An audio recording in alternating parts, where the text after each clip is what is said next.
ini juga bertindak selaku Ketua Panitia. Terima kasih Pak dipercaya untuk menyampaikan materi terkait revolusi COVID-19 itu.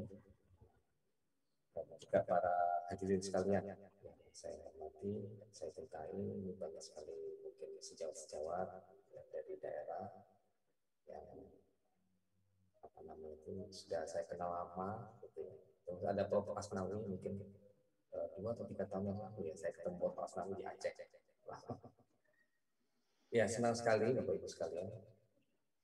Pada pagi hari ini saya dapat berjumpa dengan Bapak Ibu terkait dengan webinar yang membahas tentang revolusi COVID-19 di Indonesia. Waktu saya 10 menit, jadi mungkin saya tidak akan secara letterlek membaca. Gitu. Saya akan menyampaikan lesson learned aja. Jadi pelajaran apa sih sebenarnya dari 1 tahun kita bersama COVID-19 ini? Ya, yang pertama adalah bahwa ada suatu paradoks begitu ya. Fokus COVID-19 ini adalah suatu pandemi baru di era yang baru. Ya, pandemi itu sering terjadi di dunia, ya, baik itu di era kuno, di dunia lama, ya, maupun di dunia baru. Tapi baru kali ini terjadi di era informasi. Sehingga ada banyak paradoks ya, yang terjadi yang apa namanya itu perlu kita ambil pelajaran. Karena apa? Karena COVID-19 ini adalah satu new emerging disease dan 70% new emerging disease termasuk COVID-19 ini itu adalah mostly zoonosis. Sehingga zoonosis itu akan menjadi disease of tomorrow. Suatu penyakit yang akan kita hadapi saat ini dan di masa yang akan datang. Sehingga apa yang bisa kita pelajari selama 2 tahun dengan pandemi COVID-19 ini harus betul-betul menjadi bekal kita untuk melangkah dengan ya kita tidak berharap, tetapi itulah prediksi ilmiah ya, dengan pandemi demi pandemi di masa yang akan datang. Nah, belajar dari COVID-19 kita mungkin belajar secara time sequence ya, kita mengingat kedatangan awal COVID-19 di Indonesia, bahkan di dunia. Nah, khusus untuk Indonesia kita melihat satu paradoks, di mana pada saat itu kasusnya kecil, ya kasusnya rendah, kekhawatiran masyarakat tinggi. Setelah 1 tahun, kasusnya begitu tinggi, tapi kekhawatiran masyarakat rendah. Nah, ini yang saya kira kemudian apakah apa namanya itu menjadi catatan atau ya kalau kita lihat tema besar webinar kita hari ini sebenarnya adalah masalah kesehatan mental. Kalau di dalam ilmu psikologi itu kita mengenal yang namanya siklus kesedihan ya. Bencana ini kan atau pandemi ini kan juga bencana, yaitu akan memicu siklus kesedihan atau the cycle of grief, di mana fase pertama itu selalu dengan fase denial, fase penolakan. Ya. Nah, cuman penolakan ini jangan sampai ya itu sebagai orang kesehatan kita harus apa istilahnya ya, kita harus setia ya dengan jalan yang kita tempuh, yaitu jalan sains, jalan evidence. Sehingga kalau dalam pengambilan kebijakan jangan pernah mengabaikan atau ya menafikan masukan-masukan sains. Nah, ini yang mungkin ya kita tidak bisa berandai-andai memang, tetapi kita memang sedikit kehilangan momentum di awal-awal inisiasi COVID-19 ini, sehingga dalam waktu singkat kemudian COVID-19 bertambah secara logaritmik ya, sehingga yang mestinya bisa kita antisipasi dan limitasi sejak awal, itu setelah kemudian terlambat untuk kita antisipasi, maka upaya yang kita lakukan jadi lebih berat. Ya. Nah, kalau tadi kita masuk fase denial, wah ini nggak apa-apa, ini bukan sesuatu yang apa namanya itu perlu dikhawatirkan dan lain sebagainya, dan kenyataannya kemudian kita kebobolan, gitu ya. Kita kalau kembali mengacu pada siklus psikologis ya, ini saya mengkombinasikan antara ilmu epidemiologi dan ilmu psikologi, gitu ya. Kita masuk ke fase berikutnya. Ada dua fase berikut dari suatu kesedihan itu, yaitu menurut Kubler-Ross ya, fase anger, kemudian fase bargaining. Nah, masyarakat kita ini switch ya antara anger bargaining, anger itu artinya ada penolakan, kalau COVID nggak ada, banyak orang yang nggak percaya. Karena apa? Karena kemudian beberapa kebijakan itu menyebabkan masyarakat jadi terdampak secara apapun ya, ekonomi, kemudian psikologi, sosial dan sebagainya. Nah, sehingga upaya-upaya yang dilakukan oleh pemerintah yang tanda petik cukup terlambat, tetapi lebih baik terlambat daripada tidak sama sekali, itu menjadi lebih berat. Sehingga pada fase berikutnya, ketika kemudian kita mencoba untuk menerapkan apa yang kemudian di dalam epidemiologi sebagai flattening the curve, ya, kita mencoba untuk mengendalikan ya pandemi ini agar jumlah kasus yang muncul seperti disampaikan oleh Bu Kadekes tadi itu jangan sampai melewati horizon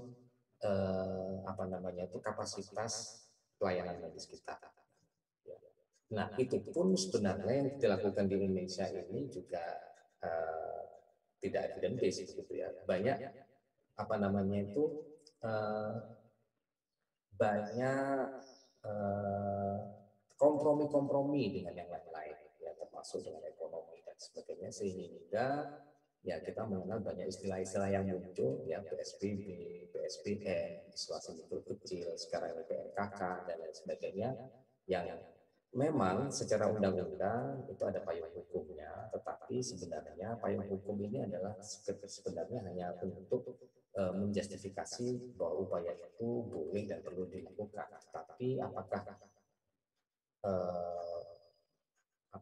kebijakan itu adalah kebijakan yang strategis untuk dilakukan dalam situasi dan kondisi tertentu, tentu justifikasinya haruslah sains ya. Dan sains itu sebenarnya merupakan area yang kita geluti sehari-hari. Nah, artinya bahwa memang keterlibatan ahli kesehatan selama ini mungkin tidak betul-betul eh, cukup mewarnai begitu ya. Nah, sebagai contoh misalnya dalam setahun kemarin kita ada 4 kali libur panjang.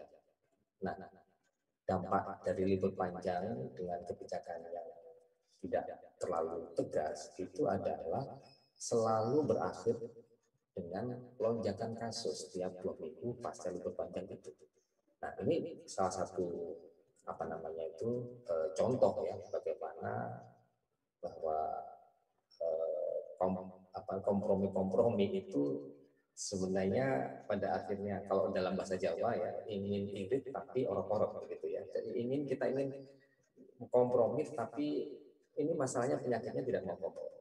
Nah, ini mungkin juga satu lesson learn yang harus kita pelajari untuk menghadapi pandemi-pandemi seperti COVID-19 ini di masa yang akan datang. Saya bilang seperti COVID-19 ini karena sebenarnya tidak semua pandemi sama ya. Kita saat ini juga sedang menghadapi pandemi yang tidak berakhir, yang belum berakhir. Contohnya tadi sampai Bu Herlin, HIV, ya, infeksi HIV saat ini masih pandemi statusnya.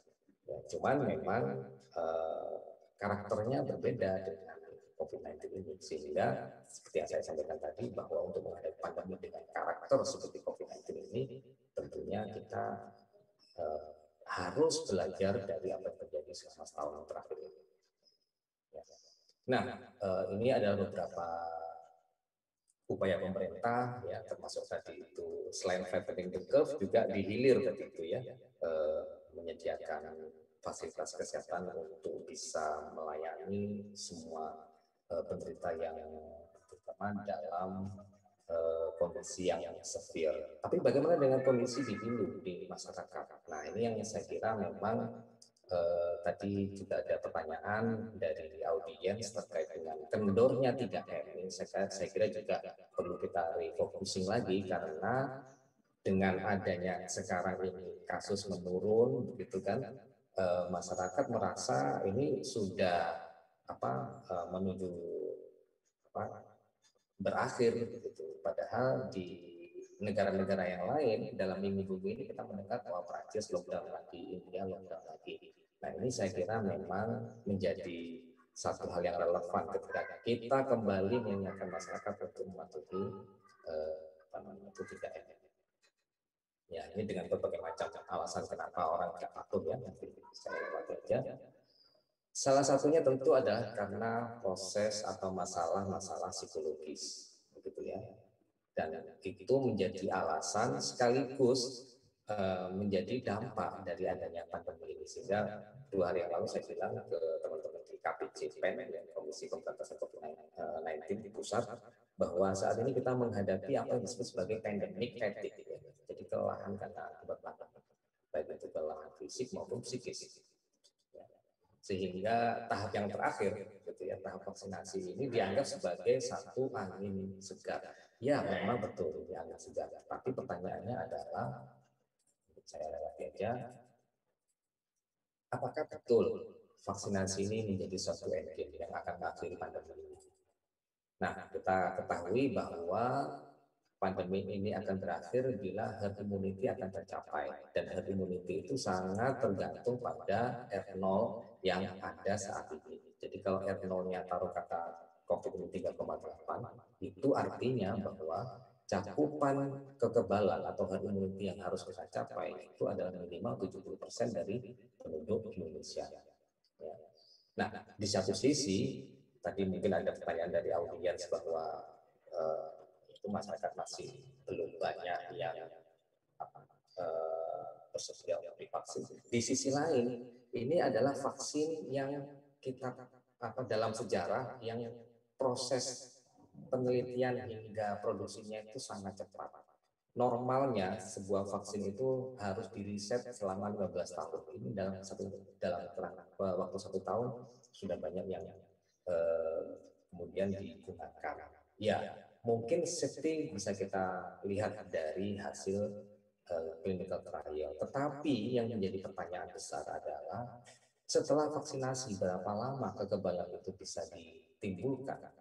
Taruh kata kalau misalnya seperti vaksin influenza yang hanya setahun, kemudian kita melihat bahwa kapasitas vaksinasi kita mungkin sehari taruh kata 10.000 atau maksimal 500.000, maka dalam setahun kita masih belum bisa mencapai herd immunity itu target 70% itu.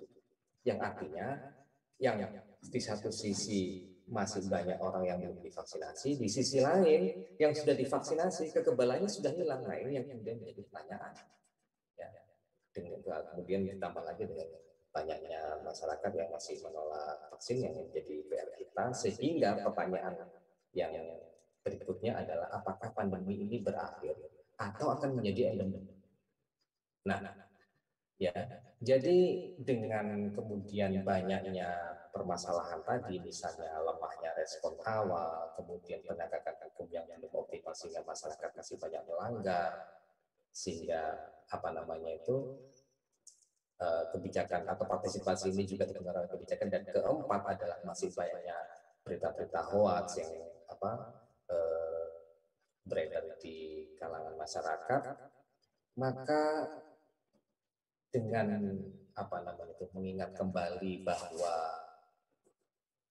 ini adalah penyakit yang kita completely don't understand, ya kita masih belum paham 100% karakteristik dari penyakit ini, ya maka ada peluang, ada kemungkinan bahwa COVID-19 ini mungkin status pandeminya hilang, tetapi COVID-19-nya sendiri tidak akan pernah hilang dan menjadi endemi.